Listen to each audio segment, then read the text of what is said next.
Ito naman po mga kabayan yung drone shot natin. Dito po ito mismo sa sentro ng Kabuyao, no? Itong launching gantry na ito, paglatag ng segmental box girder ay approaching doon sa boundary ng Kabuyao at Santa Rosa, Laguna. Yung launching gantry mga bayan, dyan po nag-start na yung kulay pula doon sa may Santa Rosa, Laguna.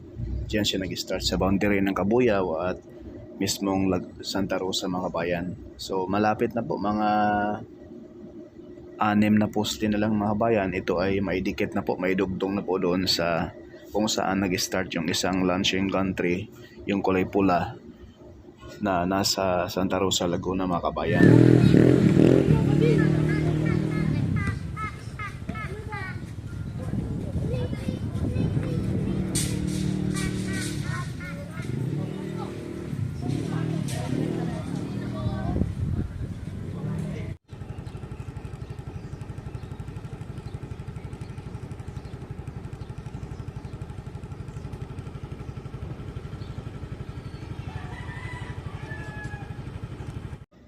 Bali dito sa Kabuyao, Laguna mga kabayan, dalawa yung launching gantry. Kulay dilaw na kung saan yung kulay dilaw na launching gantry, yun po yung pinakaunang naglatag ng segmental box girder doon sa portion ng Barangay Mamatid, na kung saan tapos na rin po roon paglatag ng parapet wall. Papunta na po rito sa portion na ito mga bayan, no, sa proper ng Kabuyao. So ayan po yung portion na yan. Sa unahan mga bayan, bandang kanan, dyan po itatayo yung new Kabuyao PNR station, elevated po. Dyan sa unahan may creek dyan. Dyan po ilalagay yung bagong station ng PNR dito po sa Kabuyao City, Laguna.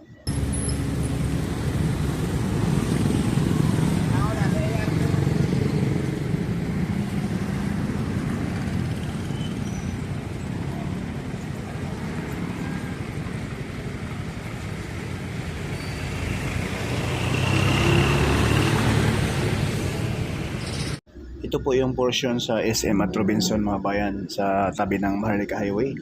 Full blast po ang pagbuhos sa mga poste dito sa main alignment nitong PNR.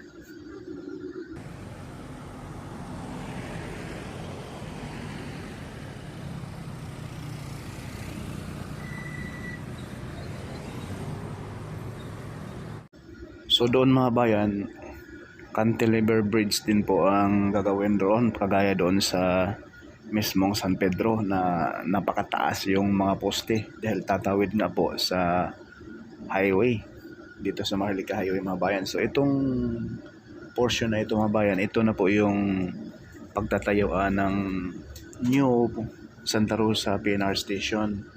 Double track di umano ito, no? Shout out kay Sir Gerald Shonzon. Lagyan ko ng araw mga kabayan. Yan po yung pinaka-main column ng PNR poste, no?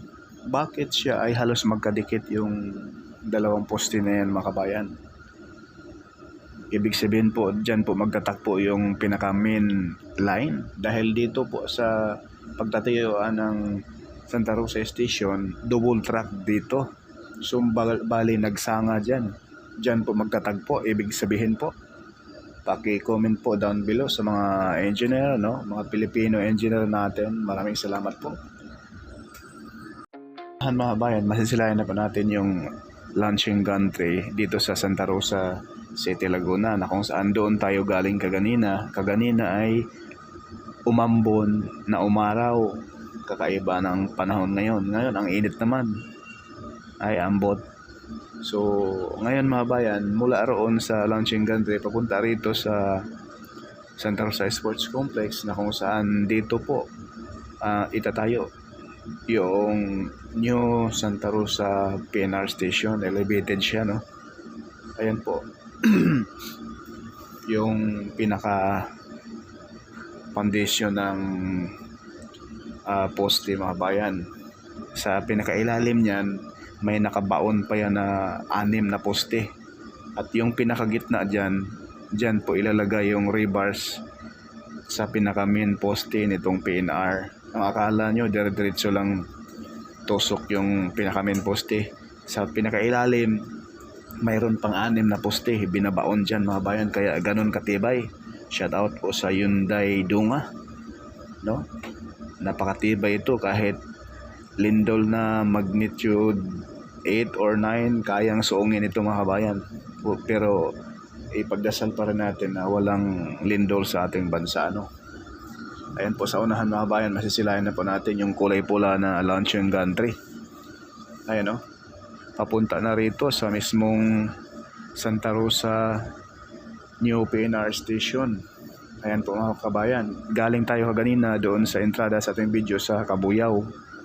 Ayan, yan na po yung daan papuntang SLEX, papuntang Calax, papuntang South Luzon Expressway mga bayan, dito sa SM Santa Rosa. Yan po yung shortcut para makaiwas sa traffic. At napaka-strategic po yung lugar na pagtatayuan itong PNR station dito po sa Santa Rosa, Laguna, dahil malapit po sa South Luzon Expressway at malapit din po sa pinaka-entrada ng Calax, Cavite, Laguna Expressway, na kung saan ay magdudugtong na po ito doon sa Cavitex papuntang Baclaran na. Tagus-tagusan na po ito mga kabayan, grabe. Yan po yung pinaka-entrada. Sa unahan, South Luzon Expressway na at mismong Calax na po mga kabayan. Yan, yung pakaliwa may intersection dyan, may stop light. Yan na yung papuntang Calax at papuntang South Luzon Expressway. Para hindi kayo malito, yung first timer pa rito sa Santa Rosa, Laguna. Napakabilis lang po ito mga bayan, malapit lang po ito sa South Luzon Expressway at sa mismong Calax, para hindi kayo malito, no? Mga kabayan, yung ating update rito sa PNR dito sa may Don Bosco, Makati. Katabi lamang po ito ng SLEX, no? Skyway, na kung saan may mga poste na rin po at may mga pierhead na rin po na natapos dito. Ayan, no? Yung poste mga kabayan, bago Magallanes. Ayan po, nagbubuhos na rin po sila rito. Iba yung nagbuhos, iba rin po yung huhukay pa sa mga poste mga bayan. Napakabilis din po ang contractor dito mga bayan, no? LV Joint Venture. Ayan po yung poste na yan mga bayan, ay matagal na rin mong tapos yan, no? Buhos na rin, napakasolid po ang mga kabayan yung gawa. Talagang kayang-kayang sumuong sa anumang kalamidad. Wag naman po sana, no? Sana iiwas po ating bansa sa matinding kalamidad, lalo na po sa lindol.